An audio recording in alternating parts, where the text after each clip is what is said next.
Algunos factores de supervivencia inhiben la apoptosis estimulando la transcripción de genes que codifican proteínas antiapoptóticas BCL2, como las...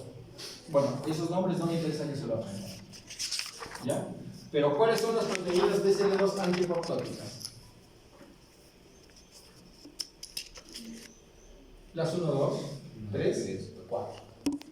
Entonces, una forma de evitar entonces eso es ¿qué cosa? Los factores de supervivencia generan vías de señalización. Llega el factor de supervivencia que va a tener el receptor, va a generar toda una vía de señalización que va a estimular la sobreproducción de 1, 2, 3, 4. Si va a haber una sobreproducción de 1, 2, 3, 4, ¿qué va a hacer? Mantener bloqueado a 1, 2, 3. Por lo tanto, no va a haber una vía intrínseca posible. Es una forma en que pueden bloquear la apoptosis. ¿Qué más? Activación de las proteínas BCLs proapoptóticas, solo BH3. ¿Hace? Entonces, otra de las vías de señalización que pueden activar es ¿cuál? Bloquear la producción de solo 3. ¿Por qué hace solo 3? Inactiva 1, 2, 3, 4. Entonces, ¿de qué sirve que produzca tanto 1, 2, 3, 4 si se va a estar produciendo solo 3? Entonces, producen 1, 2, 3, 4 y evitan la producción de solo 3. Y así consiguen que la apoptosis intrínseca siga bloqueada. ¿Ok? ¿Y qué más? Inactivación de la santilla. Es otra forma. ¿Ah? Si por X motivo se dio la apoptosis y las antillas salen, entonces, ¿qué van a hacer las antillas? Van a bloquear a las YAP. ¿Y qué hacen las YAP? Las YAP bloquean la actividad de las caspases. Entonces son formas, algunas de las formas en que se pueden evitar la apoptosis. ¿Ok? Es una lucha interna. Entonces, la célula en verdad, miren todas las vías apoptóticas, que si nosotros comenzamos a escribir las que hemos estudiado, se vería así. Ahí hay probablemente un poco más. ¿Ok? Y la célula es como vemos nuestra política actual. Una guerra. Así es. Está tomando decisiones, otras vías de señalización saliendo en contra de esa decisión, hasta que finalmente alguna de ellas gana, células que logran supervivir, células que mueren, y así es como el mecanismo sigue avanzando. ¿Alguna pregunta sobre apoptosis? Entonces, la apoptosis excesiva o insuficiente puede contribuir a enfermedad. Existen muchas enfermedades humanas en las que un número excesivo de células experimentan apoptosis y de esta manera contribuyen al daño tisular. Si en un tejido más células de lo normal entran en apoptosis, el tejido ya se va a ver perjudicado. ¿Ok? Algunos de los ejemplos, ¿cuáles son? Infartos al miocardio, embolias cerebrales. En estas enfermedades agudas, muchas células mueren por necrosis como consecuencia de la isquemia, aporte sanguíneo inadecuado. Pero algunas, menos afectadas, mueren por apoptosis. ¿Okay? Otras enfermedades mueren por apoptosis un número demasiado reducido de células. Por ejemplo, mutaciones en ratones humanos que inactivan los genes que codifican el receptor de muerte FAS y el ligando FAS, impiden la muerte normal de algunos linfocitos, provocando que estas células se acumulen en cantidades excesivas en el vaso. Entonces, si linfocitos van a tener una mutación en los receptores de muerte FAS, no va a haber quien les ordene que hagan apoptosis. Entonces comienza a haber acumulación en el vaso de estas células y eso acarrea una enfermedad. ¿Qué tipo de enfermedad? Autoinmune. Es decir, la persona con la excesiva cantidad de linfocitos va a atacar a su propio organismo. ¿Okay? Su sistema inmunológico va a atacar al propio organismo. Por eso es autoinmune. Asimismo, el gen que codifica la proteína supresora de tumores, P53, que ya sabemos lo que hace, está mutado en el 50% de los cánceres humanos, de manera que no puede inducir la apoptosis o la detención del ciclo celular en respuesta al daño del ADN. Por lo tanto, la ausencia de la función de la P53 hace posible que las células cancerosas sobrevivan y proliferen incluso cuando su ADN esté dañado. De esta manera, las células acumulan más mutaciones, algunas de las cuales hacen que el cáncer sea más maligno. ¿Qué hace la P53? Cuando está activo, se sacude de MDM2 para evitar que sea ubiquitinada, ¿cierto? ¿Qué más hace? Bueno, lleva a cabo todo un proceso de regulamentación para autodetenerse. ¿Qué más hace? Si tiene tiempo suficiente, se va a ir al núcleo para activar ¿a quién? A la P21. ¿Qué va a hacer la P21? Es una proteína que va a bloquear ¿a quién? A la ciclina con su CDK de ciclina y arresta el ciclo en ese momento, que puede ser G1S o G2S, es decir, en el paso de decidir empezar el ciclo o en la etapa de pasar de G1 a mitosis, es decir, de iniciar la mitosis. ¿Ok? Pero, ¿qué otra cosa puede hacer? Estimular la producción de, si es que ya no se arregla, ¿qué gen activa? El gen de solo 3. Solo 3 se activa, sale y ¿qué hace? Inhibe 1, 2, 3, 4. 1, 2, 3, 4 inhibido, suelta a 1, 2, 3. 1, 2, 3 se junta, forma un canal y se libera el citocromo C y los anti-YAP. El citocromo C, sabemos todo lo que hace. Hace que los APAF1 formen una rueda heptamérica llamada apoptosoma, la cual va a empezar a reclutar ¿quiénes? Procaspasas. Esas procaspasas comienzan a cortarse entre ellas y se activan. Y una vez activadas, comienzan a activar caspasas ejecutoras. Y los anti-YAP liberan a las caspasas ejecutoras de los YAP que las pueden estar bloqueando. Y se desencadena la apoptosis. Pero si P53 está mutada, no va a poder arrestar el ciclo celular. Y a pesar del daño, el ciclo celular va a continuar. Y un ADN dañado que se duplica en la fase S, se va a seguir dañando. Y eso va a traer como consecuencia el cáncer. ¿Alguna pregunta hasta aquí? Entonces hacemos la última parte, que es cáncer, o neoplasia, o tumor. Puede considerarse una enfermedad genética que se desarrolla en seres humanos y en los animales en general, ¿no? Por ejemplo, ustedes como veterinarios van a lidiar un montón con el cáncer, que en perros y gatos hay un montón. En la mayoría de los tejidos y en todo tipo de células somáticas. Actualmente se considera que también existe en el cáncer una contribución importante de alteraciones epigenéticas. ¿Qué es la epigenética? Tiene que ver con el bloqueo de genes. ¿Ok? Ya hemos visto un poco de epigenética a la hora que hemos visto control celular, control de la expresión.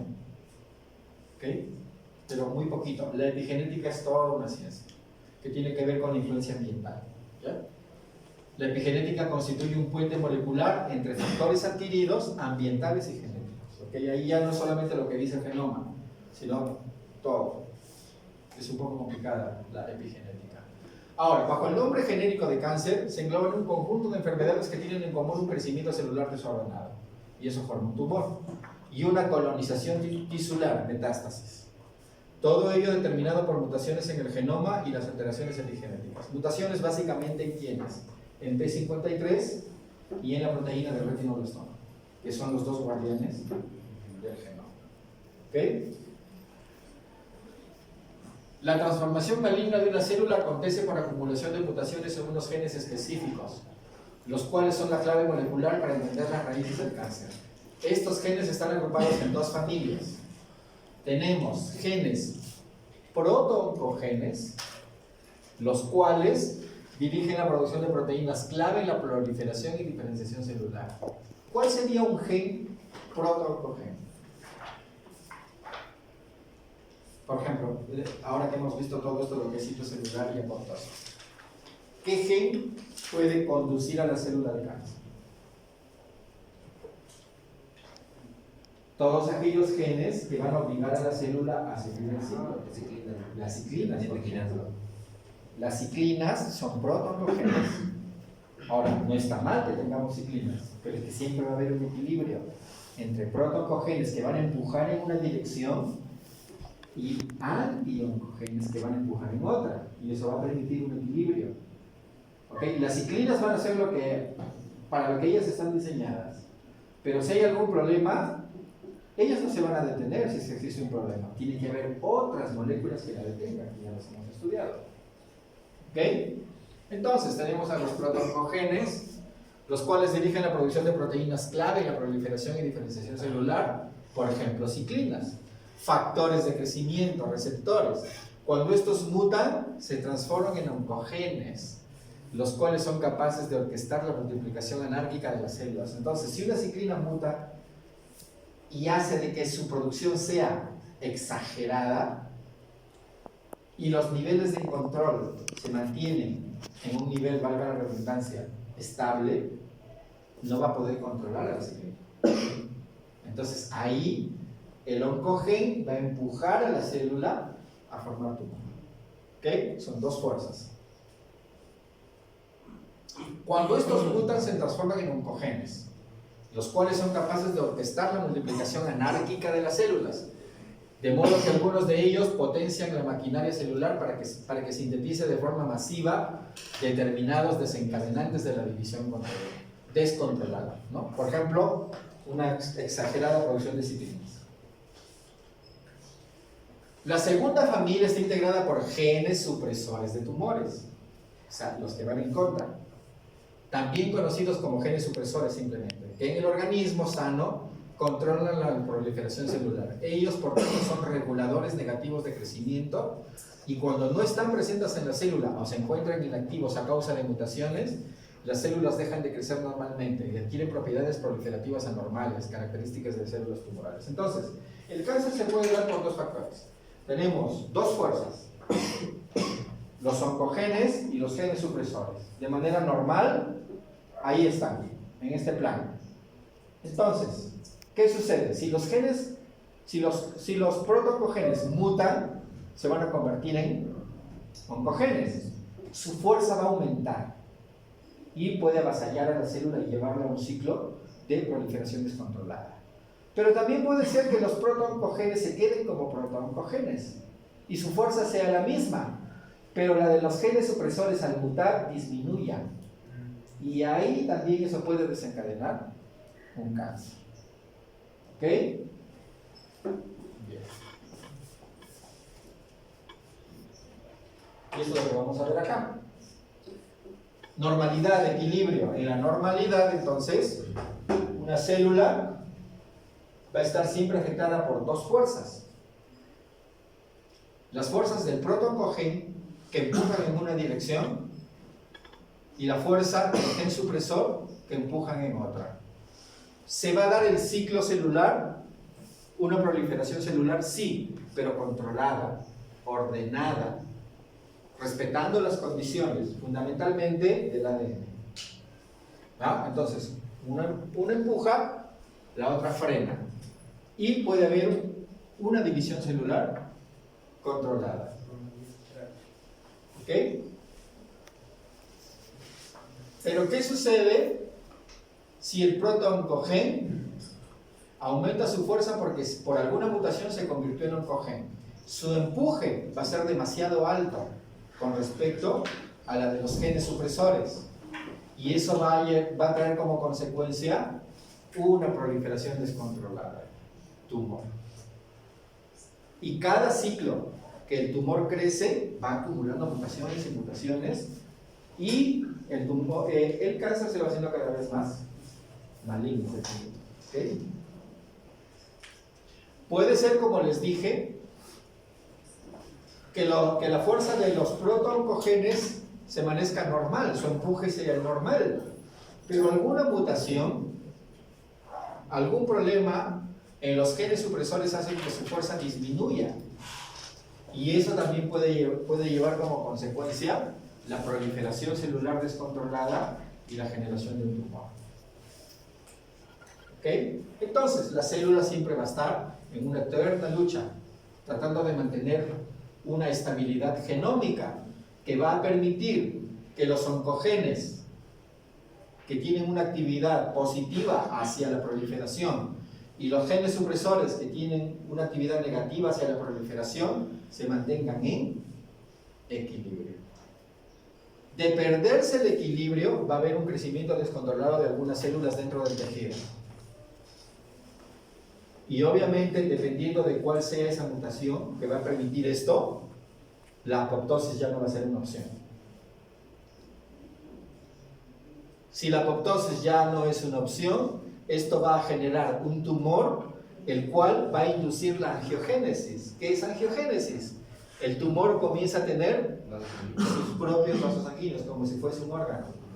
Tiene su propia arteria y su propia vena, es decir, comienza a alimentarse y el tumor comienza a crecer. Y finalmente el tumor, como tiene un torrente sanguíneo específico, comienza a soltar células que están dañadas y esas células se van por el torrente sanguíneo y así aparece la metástasis, ¿no? Una mujer con cáncer de seno termina con cáncer en el estómago, en los pulmones. Una tía que su hija murió de cáncer le reclamó al médico. El médico, no sé por qué no le dio una respuesta adecuada. Mi prima tuvo cáncer de seno. Después de un tiempo, el tumor en el seno desapareció, pero apareció en el hueso. Eso es posible. ¿Por qué? Porque el cáncer en el seno puede haber soltado células, migró, colonizó el hueso y por algún motivo después el cáncer que estaba en el seno desapareció. Entonces, cuando ella fue al médico, le preguntó: ¿es posible que un tumor se mueva del seno al hueso? Y el médico no le explicó bien, porque la quedó mirando y le dijo sí. Y eso es mentira. O sea, el tumor no se mueve, lo que se mueve son células. Y se van por el torrente sanguíneo y comienzan a colonizar otros órganos. Y a lo mejor el original desaparece. ¿No? ¿Por qué? Porque a lo mejor estuvo recibiendo quimioterapia y logró resolver ese asunto, pero no evitó que las demás células escapen y comiencen a colonizar en otros. Y eso se da en forma de, y eso viene a ser la invasión de células, también conocidas como metástasis. Entonces, bueno, la angiogénesis tumoral es el crecimiento de vasos sanguíneos nuevos que los tumores necesitan para crecer. Esto ocurre porque el tumor y las células huésped descargan sustancias químicas cerca del tumor. ¿Okay?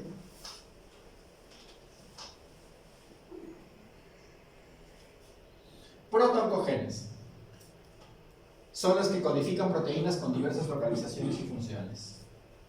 Son genes normales con alta homología con oncogenes virales, pero todos tenemos que tener esos protooncogenes, los tenemos. ¿Okay? Proteínas codificadas por los oncogenes. ¿Cuáles pueden ser esas? Factores de transcripción, factores de crecimiento, receptores de factores de crecimiento, transductores de señal, moléculas adaptadoras de la señalización, receptores nucleares y reguladores de la apoptosis. Todos esos son protooncogenes que de manera normal no causan ningún daño. ¿Ok? Mecanismos de activación de los oncogenes. Tenemos aquí un protooncogen normal, una radiación lo puede mutar y activarlo y causar una célula maligna. ¿Okay? Puede ser una radiación, ¿no? Protooncogen, luego hay un agente promotor del cáncer que puede ser radiación UV, algún químico, por ejemplo un pesticida, y el protooncogen se convierte en oncogen y hace que su fuerza aumente, llevando a la célula a un ciclo celular muy rápido, que no le da tiempo de corregir problemas en el ADN. Resultado, célula cancerosa. ¿Ok? Agentes carcinogénicos. Por ejemplo, aquí tenemos agentes químicos. ¿Ok? Acá tenemos, dentro de los agentes químicos, bueno, básicamente son sustancias que, por ejemplo, a veces pueden estar en los alimentos, ¿no? Por ejemplo, si yo les doy un choclo bien bonito,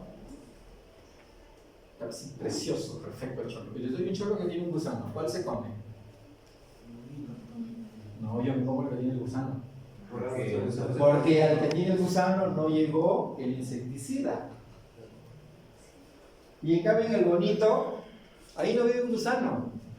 Ese puede estar llevando una cantidad pequeñísima, pero suficiente para activar un oncógeno o un proto-oncógeno.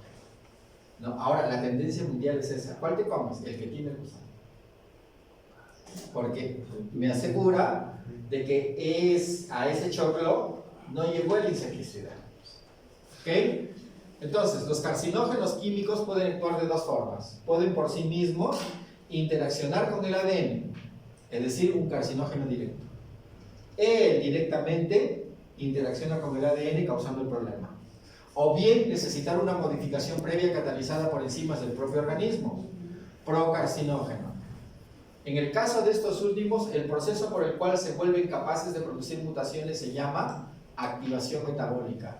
Los intermediarios formados en este proceso se llaman carcinógenos inmediatos. Y el producto que reacciona con el ADN se llama carcinógeno final. Entonces, puede ser que el carcinógeno directamente actúe con el ADN o que sea un precarcinógeno que al entrar al metabolismo celular, las enzimas corporales lo conviertan en carcinógeno y luego vaya al núcleo y realice algún problema, ¿no? Las enzimas responsables de la activación metabólica están relacionadas al citocromo P450 con utilización de NAD. Bueno, ¿saben qué es NAD? ¿Qué hace el NAD? ¿Ah? ¿Pero qué hace? Se puede oxigenar. Ya, pero ¿cuál es su función? Se lleva los hidrógenos. Lleva los hidrógenos ¿a dónde? A la cadena respiratoria para la producción de ATP. Entonces, pero también tienen mucha función el citocromo P54 y el NAD debido a su potencial de oxidarse y reducirse, de que habitualmente participan en la eliminación de sustancias tóxicas y fármacos del organismo. Ahora, los agentes químicos provocan daño al ADN por varios mecanismos. Dura. Existe otro grupo de compuestos químicos llamados en general promotores de tumor. Estos no son mutágenos y no producen tumores por sí solos. Su acción altera la regulación de la expresión genética y estimula la división celular, potenciando los carcinógenos. Este es el caso de los ésteres de Forbol, el aspartamo. El mutágeno que interacciona con un promotor de tumor en general se lo llama iniciador. La iniciación del tumor generalmente es rápida e irreversible. En cambio, la promoción es lenta. También se conocen sustancias químicas que, si bien no actúan directamente sobre el ADN, son responsables de alterar la biología de la célula o la interacción con su entorno. A estas alteraciones del medio, la célula responde provocando mutaciones en su ADN. Es decir, alteran el medio y la célula sola muta. ¿Ok? Que pueden llevar a la transformación maligna. Este es un cambio epigenético, porque se le ha alterado el ambiente. Un gran número de sustancias químicas como contaminantes ambientales, de las que hasta hace poco no se conocía que eran cancerígenos, actúan de esta manera. Por ejemplo, hidrocarburos, policíclicos aromáticos, benceno, aminas aromáticas, nitrosaminas, compuestos inorgánicos como el arsénico, asbesto, berilio, cadmio. Obviamente tiene mucho que ver la tendencia del individuo. Agentes físicos, radiaciones UV, ionizantes, rayos X. Por eso es peligroso tomarse rayos X, te lo tomas cuando te haces una placa con radiación, ¿no? Pero el personal que trabaja con eso siempre está bien protegido. ¿Ok? ¿Por qué? Porque todas estas radiaciones pueden dañar el ADN de muchas maneras. Ya sabemos que pueden generar dímeros de timina. Si hay dos timinas juntas, esas se van a agarrar entre ellas, provocando problemas. Pueden también formar sitios de apurínicos o apirimidínicos por eliminación de bases. Y eso trae como consecuencias mutaciones. Pueden romperse la cadena de nucleótidos o formarse puentes cruzados entre ellas. En el caso de los rayos X y las radiaciones ionizantes, estos pueden generar radicales libres intracelulares provocando estrés oxidativo, potenciando un efecto mutante. Pero también tenemos agentes biológicos. Y aquí encontramos a los virus. ¿Ok? Muchos de los virus son los provocadores de cáncer. ¿Ok? Virus, y ya sabemos que virus que tienen ADN y hay virus que tienen ARN. Algunos de los virus, bueno, todavía no se sabe si es cierto cómo actúa. Algunos portan secuencias de oncogenes virales, es decir, llevan secuencias de oncogenes. Y cuando llegan al núcleo, van a aumentar la fuerza de estos oncogenes. Y hace que se desequilibre el ciclo. ¿Okay? Otro mecanismo es que las proteínas virales se unan a genes supresores de tumores impidiendo su acción normal. ¿Okay? Ejemplos: virus del Epstein-Barr, el virus B de la hepatitis, 2 cepas del papilomavirus humanos.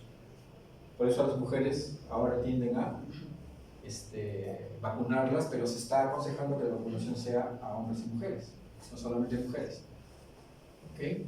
En todos los casos estos virus son causantes de enfermedades benignas, pero en algunos casos pueden evolucionar la formación de tumores. Esto sugiere que la infección viral es solo uno de los pasos de la transformación maligna. Si el virus ADN porta en su genoma una secuencia de oncogen viral, no es necesario que se inserte en un sitio especial del genoma para provocar la transformación maligna. Se puede hacer desde el citoplasma. Virus del RNA. Virus con RNA. En enfermedad humana el mejor conocido es el retrovirus relacionado a esa transformación maligna, es el HTLV1, que es el virus causante de leucemia humana, a células T de la vida. ¿Okay? Veamos. Si el virus ADN porta en su genoma una secuencia de oncogen, bueno, no es necesario que se inserte, ya lo hemos visto. Entonces, se pueden dar dos casos. Puede haber inserción, que puede ser promotora, o puede haber una inserción que sea facilitadora. Cuando la inserción del ADN viral se produce cercana a la región del promotor, ¿dónde está el promotor? Upstream, corriente arriba, del sitio de inicio de la transcripción de un proto-oncogen, de modo que este se activa y el oncogen celular comienza a transcribirse de forma descontrolada. Entonces, el virus puede llevar una secuencia que se va a meter en la zona, no downstream, sino upstream, evitando o causando un problema en la región reguladora. Entonces, si ya no se le puede controlar adecuadamente al proto-oncogen, ¿en qué se va a convertir? En un oncogen. ¿Okay? Entonces esa viene a ser una inserción promotora. Inserción facilitadora, cuando el ADN del virus se inserta corriente abajo del sitio de iniciación del proto-oncogen y actúa como un enhancer corriente abajo. Es decir, genera ya no solamente un enhancer corriente arriba, que existe de manera normal, sino un enhancer corriente abajo. Y hace que comience a proliferar. ¿Ok? Bien. Entonces, puede haber una inserción promotora o una inserción facilitadora. ¿Ok? La integración del ADN viral expresa permanentemente genes promotores virales. Integración del ADN viral expresa genes facilitadores en el ADN celular. Entonces, ¿cuáles son los mecanismos de activación de los oncogenes? Tenemos un gen normal. ¿Ya? Puede haber una mutación activadora, que puede haber una translocación, o puede haber una amplificación del gen. Una amplificación significa que el gen comienza ya no a tener una o dos copias, sino 2, 3, 4, 5, 6 copias. Por lo tanto, la proteína que produzca se va a ver aumentada. Y así, el proto-oncogen se convierte en un oncogen. Ejemplo de esto. Por ejemplo, tenemos el cromosoma 9 y el cromosoma 22. Ya, cromosomas normales. ¿Qué tenemos acá? Miren. Se corta una parte del gen 22, del cromosoma 22, en donde está el gen BCR, y se pierde. y se va al cromosoma 9. Una translocación. El cromosoma 9 también pierde parte del gen, o pierde un gen completo, el ABL, ¿no es cierto? No nos interesa qué hace cada gen, sino qué es lo que estamos viendo. Una translocación, ¿recíproca o no recíproca? Recíproca, ¿no es cierto? Bien, ¿qué trae como consecuencia eso? A eso se le conoce como el cromosoma Filadelfia, que es translocación entre el cromosoma 9 y 22. ¿Qué trae como consecuencia? Un gen híbrido. El BCR perdió, este gen BCR pierde lo que le seguía normalmente y se le coloca otro gen, el ABL. Entonces se genera un gen híbrido que codifica una proteína quimérica normal. La proteína que sale de acá ya no va a ser normal, va a ser anormal. El 90 al 95% de las leucemias mielogénicas crónicas presentes en traslocación. Miren, un simple problema de translocación genera leucemia. Ahora, ¿qué hacen esos genes? No lo sé, si les interesa no lo averiguo. Okay, ¿hay perros con leucemia? Sí. ¿Animales con leucemia? Sí. ¿Ok?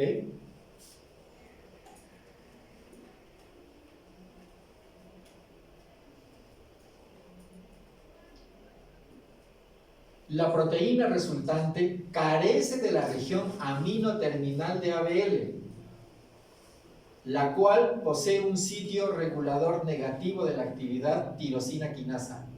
Ya sabemos que es la tirosina quinasa, es un receptor. Como consecuencia de ello y la proximidad de secuencias génicas de BCR, activadores para ABL, la actividad tirosina quinasa se ve aumentada, hecho que se ha visto asociado a transformación celular. Entonces parece que hay proliferación de algunos receptores tirosina quinasa que van a traer como consecuencia que se den una serie de vías de señalizaciones internas que van a traer como consecuencia nuevamente la degeneración del ciclo en algunas células. ¿En qué células? En las que se ha producido esta translocación. ¿Ok? Trayendo como consecuencia el cromosoma Filadelfia asociado a leucemia.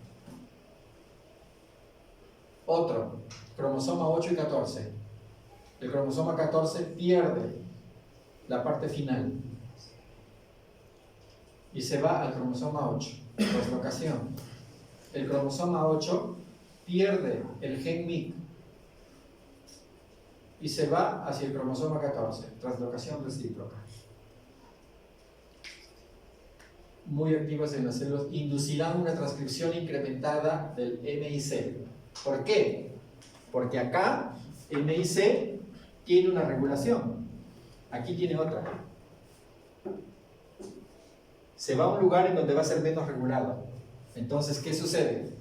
Hubo una transcripción incrementada de MIC y la síntesis de esta proteína nuclear con estructura normal, pero en cantidades aumentadas, tiene efecto oncogénico. O sea, una proteína normal, pero que comienza a producirse de manera descontrolada, efecto oncogénico.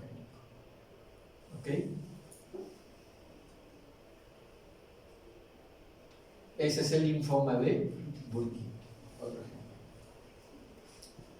Amplificación génica. Un gran número de tumores cursa con la amplificación, es decir, la repetición de secuencias de oncogenes presentes en un número de copias mucho mayor al normal, lo que aumenta su tasa de expresión. Los procesos de amplificación génica resultan en la reduplicación de fragmentos cromosomales de distintos tamaños y son frecuentes en tumores resistentes a los agentes quimioterápicos. Como consecuencia de la amplificación, genes que normalmente están presentes solamente 2 copias por célula pasan a estar presentes en docenas o cientos de copias en asociación con el desarrollo tumoral. Ejemplos, bueno, amplificación génica ha sido detector en tumores que incluyen el MYC, en carcinoma microcítico de pulmón, son un montón de... yo no les voy a tomar ejemplos de estos, ¿okay? Son muchos términos.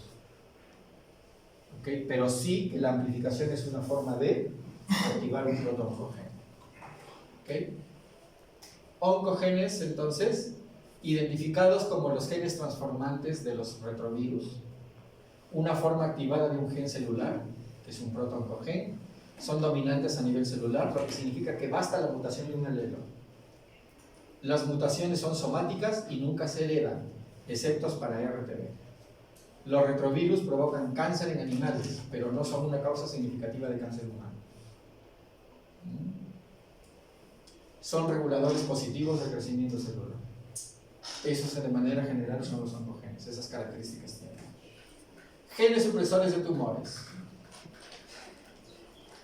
Son también conocidos como genes oncosupresores o anti-oncogenes. GST. En su estado normal contribuirían de manera negativa a la progresión, frenando y controlando la proliferación celular, función que se encuentra ausente en el cáncer. Los mecanismos por los cuales se expresan la expresión genética de los genes supresores de tumores puede alterarse, son similares a la activación de oncogenes. Es decir, también puede haber problemas de translocación, puede haber problemas de inserción, cualquier problema. La mayoría de los cánceres en humanos parece acompañarse de la pérdida o mutación de uno de los más genes supresores de tumores. ¿Cuáles son esos genes? P53 y el retinoblastoma, fundamentalmente. Debido a la naturaleza diploide de células somáticas en mamíferos, es necesario que se inactiven ambos alelos. ¿Qué quiere decir? Para que se active un protooncogen, basta con que mute un alelo. Pero para que un gen supresor de tumores se inhiba, los dos alelos tienen que mutar. ¿Ya? ¿Estamos? Es diferente en este caso. Por eso se dice que es de carácter recesivo. Porque para que pierda su efectividad tienen que mutar los dos alelos. ¿No? Por otro lado, la alteración sí puede ser heredada en línea germinal. Esto explica en gran parte el carácter hereditario de algunos cánceres, cuya frecuencia es alta en determinadas familias. No es normal que en una familia se mueran de cáncer de hígado. Uy, le dio cáncer a tu tío de hígado, seguramente sí. O sea, hay tendencias genéticas, ¿okay?, que presentan raras veces en poblaciones generales. En las formas hereditarias, inicialmente uno de los alelos está dañado desde la línea germinal y el restante puede sufrir una mutación por cualquier causa, ¿no? Entonces tenemos gen normal, protooncogen, proteína normal, mutación, el gen mutado se convierte en gen, en oncogen, y hay una expresión de una proteína no. ¿Okay? No lo puede detener, en ese caso, el gen supresor de tumor. Activación de los anti-oncogenes por delesión, por mutación inactivadora. Y aquí tenemos, por ejemplo, el caso del retinoblastoma. Ya sabemos qué es el retinoblastoma, ¿no? Entonces, células de la retina al nacimiento. Está en el cromosoma 13, ese gen. Los dos alelos. Todas las células contienen un gen RB normal y uno mutado. ¿Habrá cáncer?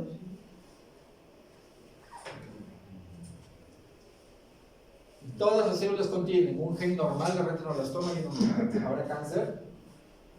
No, porque es recesivo. Los dos tienen que mutar. ¿No es cierto? Pero en ese caso sí puede ser hereditario. Una persona sana puede heredar el gen mutado de retinoblastoma. La persona no hace cáncer porque tiene el otro gen, el alelo normal, que lo protege. Pero puede estar heredando a un hijo el gen mutado. Y si por casualidad el hijo recibe otro gen mutado del otro padre, o está llevando un gen mutado y cualquier cosa puede mutar al siguiente alelo durante su vida, el niño va con una tendencia al cáncer. ¿Ok? Porque ya tiene un gen mutado.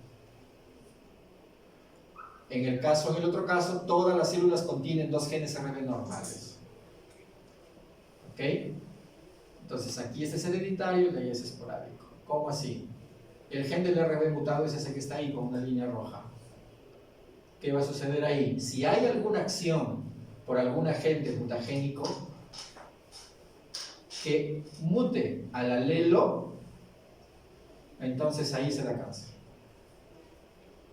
En el caso de que todas las células contienen dos genes RB normales, se tiene que dar una doble mutación.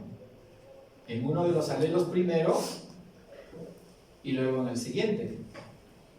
Y en ese caso, ya con los dos alelos se pierde la función del gen RB y eso lleva al desarrollo de tumores. Es decir, en el caso de los genes supresores, la mutación tiene que ser en ambos alelos para que lleve al desarrollo de tumores. En el caso de un oncogen, la mutación se da en uno, listo. Suficiente para que se produzca el cáncer. ¿Ok? Y ya sabemos qué hace, cuál es el papel de la RB, por eso vuelvo a repetir acá. ¿Qué hacía la RB? Detiene a los factores de transcripción. ¿De quiénes? De una serie de proteínas que tienen que ver con el avance del ciclo celular. ¿Okay? Entonces detiene a todas las proteínas que tienen que ver con el avance del ciclo celular. No hay problemas en el ADN. El complejo CDK-ciclina lo va a fosforilar y lo va a inactivar. ¿Ok? Entonces, eso que ustedes lo vuelven a revisar, ya lo hemos visto, creo que es la tercera vez que lo pasamos. Pero es bueno que recuerden lo que hace el PRB. Y aquí tenemos, fíjense, el ciclo celular. ¿Ya? ¿Qué tenemos acá? Fosforilación por ciclina de CDK, una ciclina con su CDK. ¿Ok? Entonces, la proteína del PRB va a estar fosforilada. Al estar fosforilada, el factor de transcripción se libera. Va al núcleo y activa la expresión génica necesaria para la progresión del ciclo celular. ¿Ok? Entonces, el PRB fosforilado no va a poder trabajar. Pero si una fosfatasa le quita el fósforo, entonces va a poder bloquear a los factores de transcripción. ¿Okay? P53, guardián del genoma. P53 se expresa en casi todas las células normales. Mutado en más de la mitad de todos los tipos de cáncer. En más de la mitad de todos los tipos de cáncer se da por mutación de la P53. ¿Y qué hace la P53? Promueve la apoptosis en el caso de problemas. ¿Ok? Entonces, si la célula se desordena, muta la P53, no va a haber quien detenga ese ciclo celular. ¿Ok? Cuando P53 se inactiva, las células, además de ganar una ventaja proliferativa, estarán expuestas a alteraciones genéticas adicionales. Las formas mutantes de P53, a diferencia de otros genes supresores de tumores, suelen no ser inactivas, sino que poseen propiedades transformadas. Entonces, P53 es una proteína reguladora de la transcripción. ¿De qué gen? Del P21 y del solo 3. ¿Ah? P21, ¿qué hacía? Arrestaba el ciclo celular deteniendo a la ciclina CDK. ¿Cierto? Bien. Si eso no es suficiente, ¿a quién activa? A solo 3. ¿Y solo 3 qué va a hacer? No. Solo 3 no hace prácticamente lo mismo. Solo 3 desencadena la apoptosis. Entonces, si el ciclo celular es detenido por P53 vía P21, ¿qué está consiguiendo con eso? Detener el ciclo para dar tiempo a que el ADN se repare. Si el ADN no se repara, entonces ahí entran las reacciones. Entonces son actividades diferentes. Una da tiempo a la célula a que se componga. Si no se compone, solo 3 se cadena. Entonces, P53 va a tener los dos mecanismos. Darle tiempo a la célula que se cure. Si no se cura, la destruye. Pero si está mutada, no va a poder ni detener el ciclo para darle tiempo a que se cure, y mucho menos va a poder desencadenar la apoptosis para evitar que esa célula haga cáncer. Entonces, P53 está mutada en más de la mitad de los cánceres conocidos. Inhibe la proliferación celular y ya sabemos cómo. tiene actividad antitransformante, induce la muerte celular ante el daño en el ADN que no puede ser reparado. ¿Cómo? Activando solo 3. ¿Y qué hacía solo 3, señorita?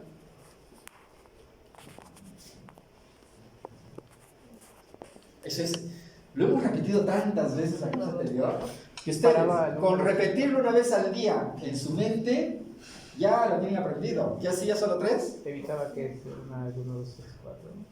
No, inactiva 1, 2, 3, 4. Y 1, 2, 3, 4, ¿cuál era su trabajo? Inhibir a 1, 2, 3. Pero si está inhibido 1, 2, 3, 4, 1, 2, 3 se une. ¿Qué sucede cuando se une 1, 2, 3? Podemos ganar para que salga ¿Y quién se libera? el citocromo. C. Más los Los anti... anti-ya.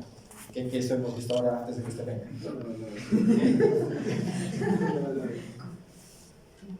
Alteraciones de P53.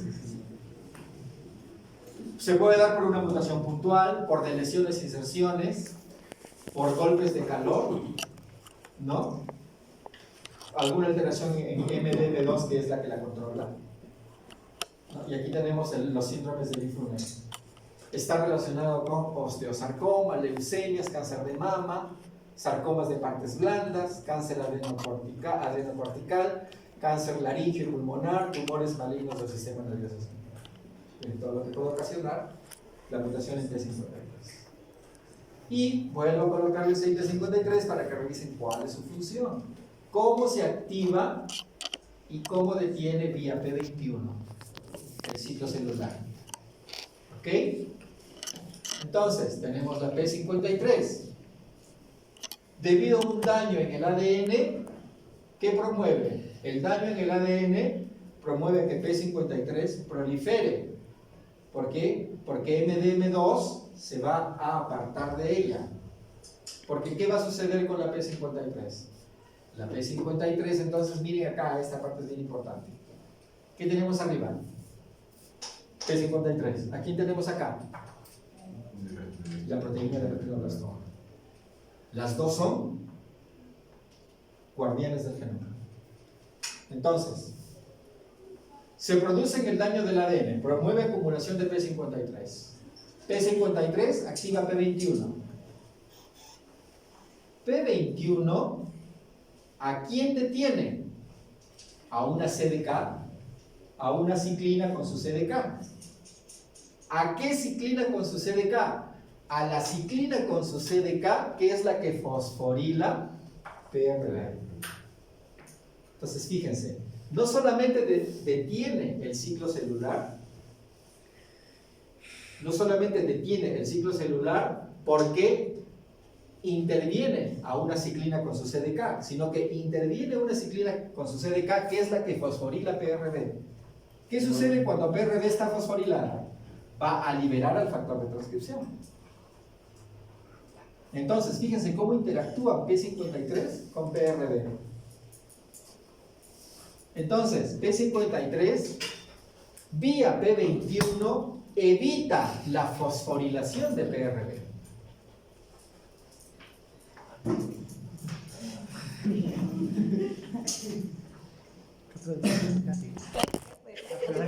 ¿Okay? ¿Alguna pregunta? Fíjense cómo interactúan los dos genes. Entonces, P21 bloquea a la ciclina con su CDK. Con solo bloquear a la ciclina con su CDK, arresta el ciclo. Pero además, está ayudando a PRD para evitar que la ciclina con su CDK la fosforile. Y al no fosforilarla, va a bloquear a factores de transcripción. ¿Qué factores de transcripción? Aquellos que tienen que ver con la expresión génica necesaria para la progresión del ciclo. Entonces, dos cosas hace P53. Es muy importante.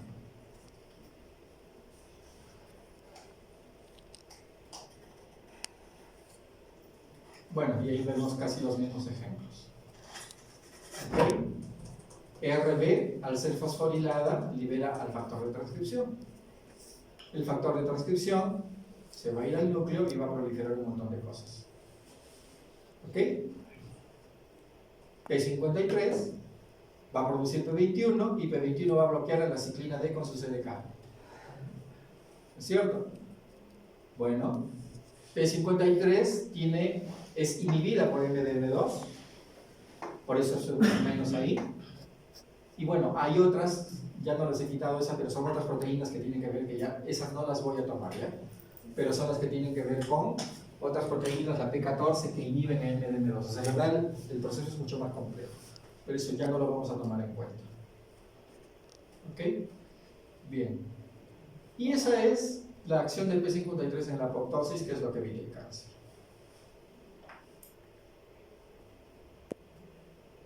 P53 y apoptosis. ¿Ok? Agentes químicos, luz ultravioleta, célula con P53 normal, daño limitado en el ADN.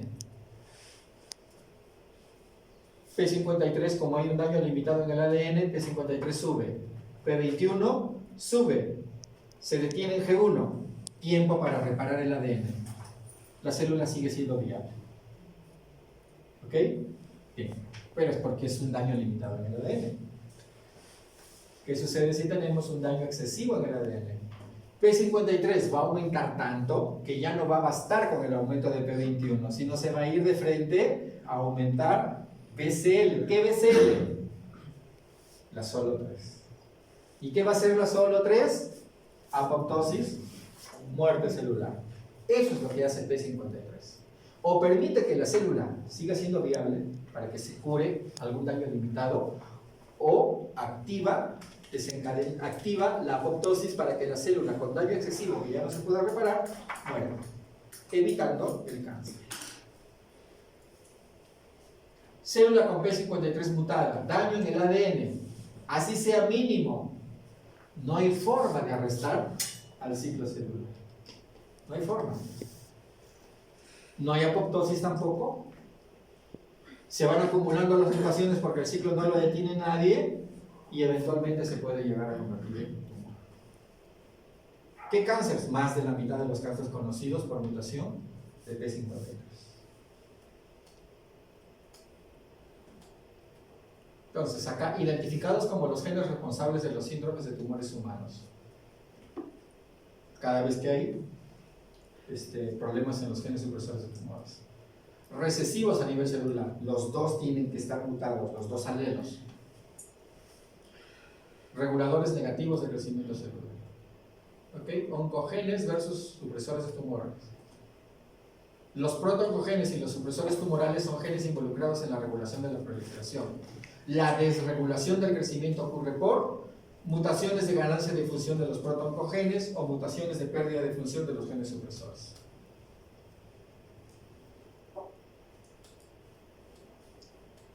Las mutaciones de pérdida de función son más comunes que las de ganancia de función.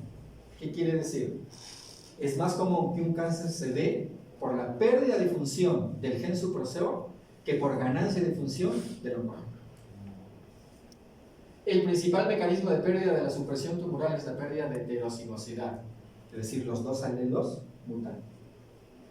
Las mutaciones más comunes en cáncer involucran el oncogen RAS, gen supresor tumoral del P53 y listo.